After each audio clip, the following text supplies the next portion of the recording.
Everyone is talking about Ty Jerome and how terrible he has been in the first three games of this series against Indiana. Is it the bright spotlight? Is it the play of the Pacers? Is it the money on the line for him? We're going to talk about all that and more as we welcome you back to Cavs Digest. Billy BB with you. The Cavs back in this series, hoping a Mother's Day win could even this series up at 2 apiece. And one of the key players in this series isn't helping at all. It's a terrible time for Ty Jerome to be struggling.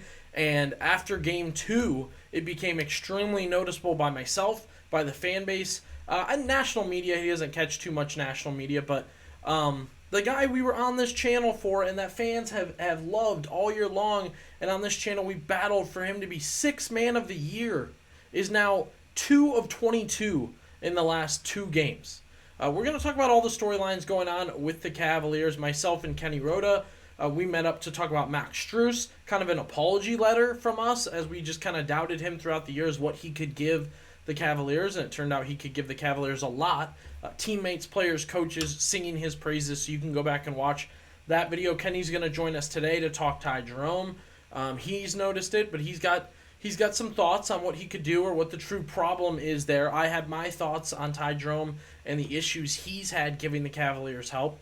But for all the storylines that I'm giving you, Matt's giving you, be sure to subscribe. Be sure to drop down in the comments. There's a lot happening. So, as I said, in a time where Darius Garland's hurt, Evan Mobley and DeAndre Hunter are hurt, you need your sixth man of the year to step up and do a little more for you. And to Ty's credit, against Miami, he was good.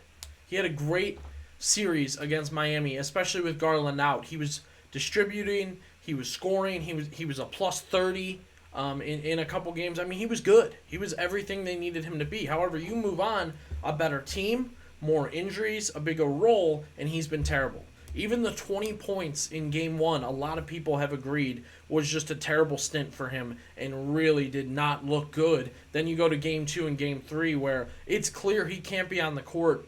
We'll get into that a little bit more, but the timing is everything for me.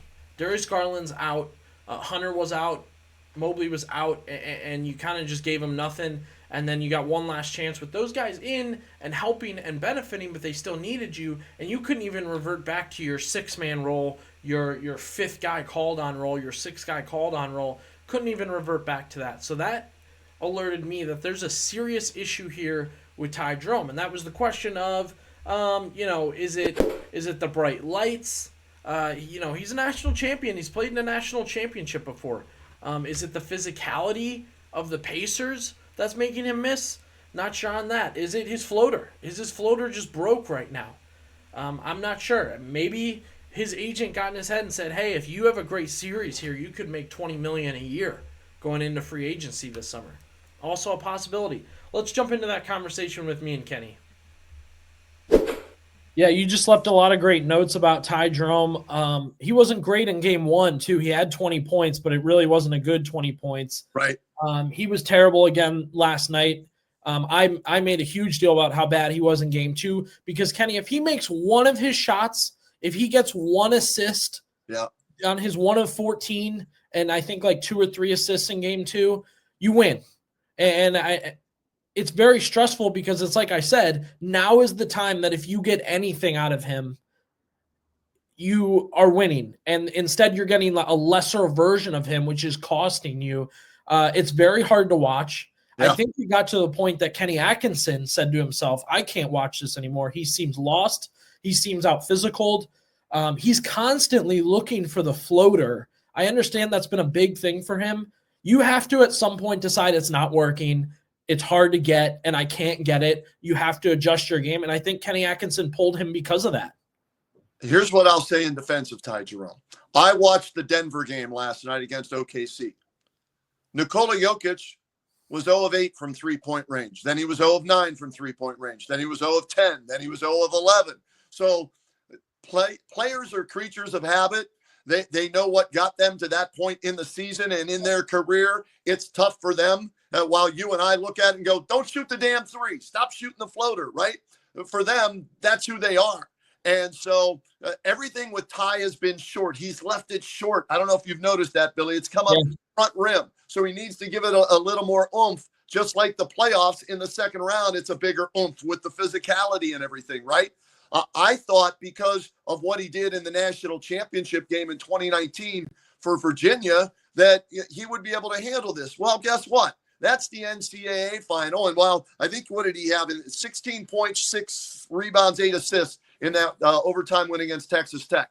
I thought that would help him handle the pressure of the playoffs. Well, maybe it hasn't to this point because it is so different. So hopefully he's learned.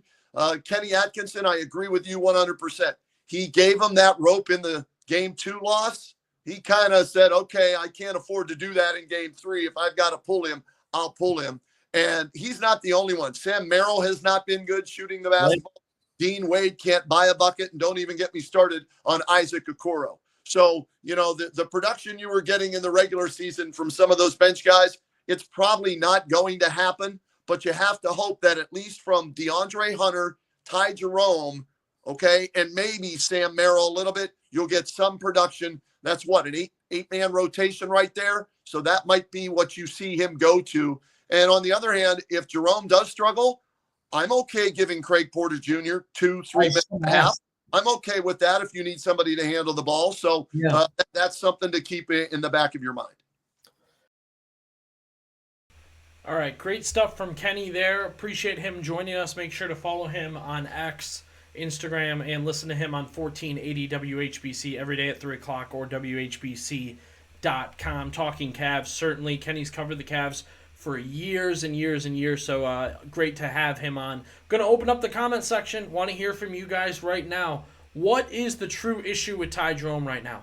Is it the bright lights? Is it the talent level and the physicality of Indiana? Is it the money on the line for Ty Jerome? For me personally, I wouldn't say it's the physicality of Indiana. It's just the level up in play. You're now playing a good NBA team 5, 6, 7 nights in a row after you've played 82 games. Playing Miami probably did not help to go to this level up. I just think that talent level is up. Now, for Jerome, the solution, Kenny talked about it. Kenny said, keep doing what you do. If you think the floater's your thing, find a way to fix your floater. If you think your defense is okay, dedicate back to that defense.